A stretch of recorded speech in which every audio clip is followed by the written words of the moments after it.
Alright, now that I got the first two mounts on, still hanging, now it's hanging on them, it's not doing anything else. Putting these 3 bolts, and then this bracket tips in here with the 2 new bushings in here. So obviously I got to pull these out of their place, hook it to here, and then hook it into here. So first, put the bracket in place with these out of the way. Put in the 3 bolts that go into the back of the differential, and then hook up the new bushings into their spot. Alright, so nice little trick for this guy. Definitely put in these bolts first. Just kind of set her up and into your spot here, and then just kind of wiggle her around, wiggle the diff. You'll get it all lined up. Take your time. And then on these guys, a little trick. If these aren't lining up, put a screwdriver in here and push on it until it lines up, and then push her through. Bolts are always to the back. And yeah, just now I'm gonna go around, final tighten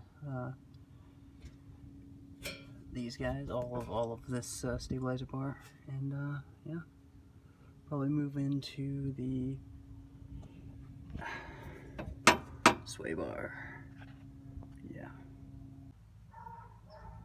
Alright, so looking at this, that is some shiny metal, and the rubber bushing was intact, but the way that that's polished and the paint's removed there, I think it was these bushings that these were worthwhile to replace.